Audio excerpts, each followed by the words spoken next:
অবশেষে খসে পড়ল সেনাপ্রধান ওয়াকারুজ্জামানের মুখোশ। হাসিনার চাচাতো জামাই ওয়াকারুজ্জামান উঠে পড়ে লেগেছেন পতিত আওয়ামী লীগকে ফিরিয়ে আনতে। আওয়ামী লীগের ফিরে আসায় সমঝোতা করতে ছাত্র নেতাদের ওপর চাপ প্রয়োগ করছেন সেনাপ্রধান। এমনই অভিযোগ করেছেন জুলাই আন্দোলনের অন্যতম সংগঠক ও জাতীয় নাগরিক পার্টির দক্ষিণ অঞ্চলের মুখ্য সংগঠক হাসনাত আব্দুল্লাহ। আর এই তথ্য ফাঁস করায় হাসনাতকে দুনিয়া থেকে সরিয়ে দেওয়া হতে পারে বলে শঙ্কা প্রকাশ করেছেন অনেকেই। এখানেই শেষ নয়, এখন একের পর এক বেরিয়ে আসতে শুরু করেছে সেনাপ্রধানের সমস্ত অপকর্ম। জানা যাচ্ছে পিলখানা হত্যাকাণ্ডেও জড়িত ছিলেন ওয়াকার।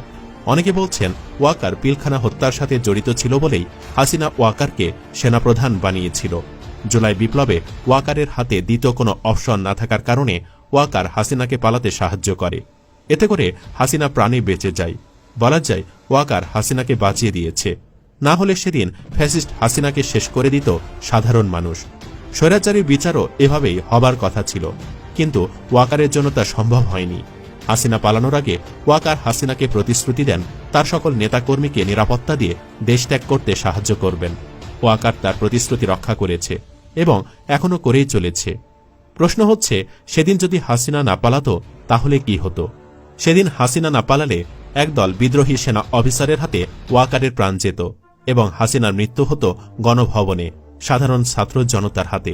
সুতরাং যারা বলে ওয়াকার আমাদের উদ্ধারকর্তা, এ কথা সম্পূর্ণ ভুল। ওয়াকার যদি দেশপ্রেমিক হতো তাহলে হাসিনাকে পালাতে সাহায্য করত না, বরং হাসিনাকে বন্দী করত। এখানে শেষ নয়, বহুল আলোচিত আয়নাঘরের বিষয়েও সবকিছু জানতেন ওয়াকার। বছরের পর বছর কর্তৃপক্ষ গোপন কারাগারের কথা অস্বীকার করলেও শেখ হাসিনার প্রায় 16 বছরের শাসন ব্যবস্থা ভেঙে পড়ার পর গুমের শিকার ব্যক্তিদের অনেকে ফিরে আসছেন। তাদের মুখে জানা যাচ্ছে সেই কারাগারের লোমহর্ষক বর্ণনা। আয়নাঘরে বন্দি দশা থেকে ফিরে আসা যারা একসময় চুপ ছিলেন তারা এখন নির্মমতার বর্ণনা দিচ্ছেন, যেখানে গত 1.5 দশক ধরে গুম করা ব্যক্তিদের অমানবিক অবস্থায় রাখা হতো, অথচ সেই আয়নাঘরের সকল প্রমাণ নষ্ট করেছে ওয়াকারের লোকেরা। এদিকে ক্যান্টনমেন্টের মিটিংয়ে সার্জিস আর হাসনাতকে যখন ওয়াকার আওয়ামী লীগকে ফিরিয়ে আনার প্রস্তাব দিল, তখন ওরা একদম ক্লিয়ার বলে দেয়, আপনি এটা করলে 5 তারিখের উল্টো ইমেজ তৈরি হবে আপনার, সারা দেশে ভিলেন হয়ে যাবেন। ওয়াকার সঙ্গে সঙ্গে উত্তর দেয়, আই কেয়ার নাথিং, কে কি বলল আমার যায় আসে না। এদিকে বড় বড় তালেবররা কয়েক মাস ধরে ওয়াকার আর কচু খেতে দালালি করে যাচ্ছে। ওয়াকার এখন পুরোপুরি আওয়ামী পুনর্গঠন প্রক্রিয়ায় ঢুকে গেছে, নিজে সব লিড দিচ্ছে। ছাত্রদের বিরুদ্ধে চরিত্র হনন আর দুর্নীতি নিউজগুলো কোত্থেকে আসছে সেটাও একদম পরিষ্কার হয়ে গেছে। পিনাকি ভট্টাচার্য বলছেন, ওয়াকারকে শুধু একটাই কথা বলবো, নাটক কম করো প্রিয়, মাসুদ যেমন ভালো হয়নি তুমিও ভালো হবে না। তালিবরগিরি কিভাবে জয় বাংলা করতে হয় সেটা 32 নম্বরে দেখিয়ে দিয়েছি। সাহস ভালো, কিন্তু অতিরিক্ত সাহস ভালো না। খালেদ মোশাররফও সাহস দেখাইছিল, আওয়ামী লীগ আর ফিরবে না, ফিরতে দেওয়া হবে না, ফুল স্টপ। তবে অনেকেই হাসনাতের এই খবর প্রকাশের পর তার জীবনে নিরাপত্তা নিয়ে শঙ্কা প্রকাশ করেছেন। অনেকে বলছেন এই গেমে হাসনাত ভাই হেরে যাবেন। আমি জানি কাল থেকে হাওয়া থেকে আসমান থেকে দুর্নীতি বা নারী কেলেঙ্কারি নিউজ আসতে থাকবে। ফরম্যাট এক থাকবে, নিউজ এক থাকবে, খালি মিডিয়া আলাদা। বাট ফ্যাক্ট কি জানেন?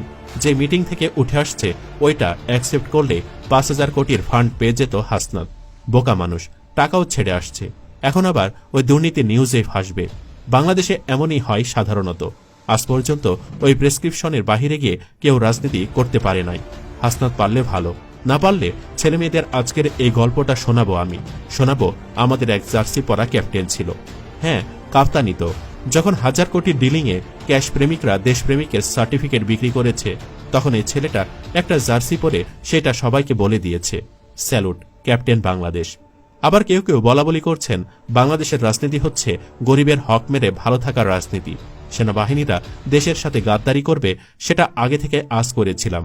হাসনাত লাস্ট পোস্টটা যে সৎ সাহস নিয়ে করেছে, তার জন্য জীবন দিয়ে এর মূল্য দিতে হতে পারে যদি দেশের জনগণ এক না হয়। সেনাবাহিনীর একটা অংশ যে আগে থেকেই সমন্বয়কদের বিরোধিতা করছে তারও প্রমাণ মিলেছে সামাজিক যোগাযোগ মাধ্যমে। সচিবালয়ে আনসার বিদ্রোহের সময় দ্বন্দ্ব মেটাতে গিয়ে আহত হন হাসনাত আব্দুল্লাহ, যেখানে হাসনাত আব্দুল্লাহকে বুট দিয়ে বুকে লাথি মারা হয়। সে সময় অনেকেই এই কাজের জন্য আনসার সদস্যদের দায়ী করেছিল, কিন্তু এখন জানা যাচ্ছে কারা হাসনাত আব্দুল্লাহকে বুট দিয়ে বুকে লাথি মারতেছিল আর বলতেছিল ওরে মাইরা ফেল। ওই 10-12 জনের সবাই ছিল সেনাবাহিনী। আমরা ৩-৪ জন উপস্থিত না থাকলে সেদিন হয়তো আনসারদের ওপর দায় চাপিয়ে হত্যা করা হতো হাসনাতকে। সবাই রাজুতে আয়, সবাই রাজুতে আসো, সবাই রাজুতে আসো, এভাবে আমাদের সবাইকে ঘিরে রেখেছে। আর এজন্যই পুরো বিষয়টি পরিষ্কার হয়ে গেছে যে বর্তমান সেনাপ্রধান আওয়ামী দালাল। এটা মোটামুটি সবাই জানে, কারণ এর নিয়োগদাতা খুনি হাসিনা। তারপরও বাংলাদেশের মানুষ ভেবেছে যে ৫ই আগস্টের পরে সেনাপ্রধান নিজেকে শুধরে নিবে, কিন্তু সেটা হয়নি। কারণ কুত্তার লেজ কখনো সোজা হয় না। ১৫০০ মানুষকে খুন করার পরেও এই আওয়ামী দালাল আওয়ামী লীগকে পুনর্বাসন করার জন্য প্রতিনিয়ত চেষ্টা করে যাচ্ছে। শুধু তাই নয়, এ রাষ্ট্রদ্রোহী সেনাপ্রধান ভারতের সাথে মিলে ভারতের এজেন্ডা বাস্তবায়নে কাজ করছে।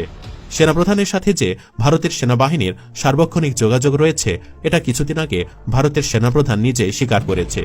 এজন্যই ইউটিউবার পিনাকি ভট্টাচার্য সেনাপ্রধানকে সরিয়ে দেওয়ার কথা বলেছিল। সেনাপ্রধান চাচ্ছে দেশে গৃহযুদ্ধ লাগিয়ে হলেও খুনি হাসিনাকে পুনর্বাসন করতে। তাই অনেকে মনে করছে সেনাপ্রধানকে এই পদ থেকে সরিয়ে দেওয়া উচিত এবং একজন যোগ্য দেশপ্রেমিককে সেনাপ্রধান বানানো উচিত। নইলে এই বাহিনী কখনোই কলঙ্ক মুক্ত হবে না। তবে বিরোধী মতও আছে। অনেকে মনে করছেন সেনাপ্রধানকে ফাঁসানো হচ্ছে। চাকরিচ্যুত ম্যাজিস্ট্রেট তাপসী তাবাসসুম উর্মি লিখেছেন, বিশ্বস্ত সূত্রের বরাত দিয়ে জানা গেছে হাসনাত আবদুল্লাহ সামাজিক যোগাযোগ মাধ্যমে যে দাবি করেছেন তার কোনো সত্যতা নেই। এটি তাদের নতুন দলকে ক্ষমতায় আনতে একটি চক্রান্ত। এই ষড়যন্ত্রের মূল লক্ষ্য হল সেনাপ্রধান ও রাষ্ট্রপতিকে সরিয়ে দেওয়া। কারণ বর্তমান প্রশাসন থাকলে তারা নিজেদের উদ্দেশ্য সফল করতে পারবে না। প্রথমে ছাত্র ও সেনাবাহিনীর মধ্যে সংঘর্ষ সৃষ্টি করে দেশকে অরাজকতার দিকে ঠেলে দেওয়ার পরিকল্পনা করা হয়েছে। এরপর সেনাপ্রধানকে বদল করে এবং রাষ্ট্রপতিকে সরিয়ে একটি কৃত্রিম নির্বাচন আয়োজনের মাধ্যমে তাদের নতুন রাজনৈতিক দল এনসিপিকে ক্ষমতায় আনার নীল নকশা বাস্তবায়ন করতে চায় চক্রটি। এই পরিকল্পনার পেছনে জামায়াতের বড়সড় হাত রয়েছে। তবে বিএনপি ইতোমধ্যে বুঝে গেছে যে আওয়ামী লীগ ছাড়া নির্বাচনে অংশ নিলে তারা সুবিধা করতে পারবে না। তাই বিএনপি এই ষড়যন্ত্রে সরাসরি অংশ নেবে না। আওয়ামী লীগ ক্যান্টনমেন্ট থেকে জন্ম হওয়া দল নয়। আওয়ামী লীগ সেই দল যাদের হাতে এই দেশের পতাকা ও মানচিত্রে জন্ম হয়েছে। সঠিক সময়ে আওয়ামী লীগ ফিরে আসবে। বর্তমানে খেলা দেখেন, যদিও অনেকেই উর্মির এই দাবিকে মিথ্যা বলে মন্তব্য করেছেন। দর্শক, আমরা ভিডিওটির প্রায় শেষ পর্যায়ে চলে এসেছি। যেতে যেতে একটি কথাই বলতে চাই, উত্তরপাড়া ও ভারতের প্রেসক্রিপশনে আওয়ামী লীগের চ্যাপ্টার ওপেন করার চেষ্টা করে লাভ নেই। আওয়ামী লীগ ৫ আগস্টে নিষিদ্ধ হয়ে গেছে। যারা আওয়ামী লীগকে নতুন করে ফেরানোর চেষ্টা করবে তাদের পরিণতি হবে হাসিনার মতোই।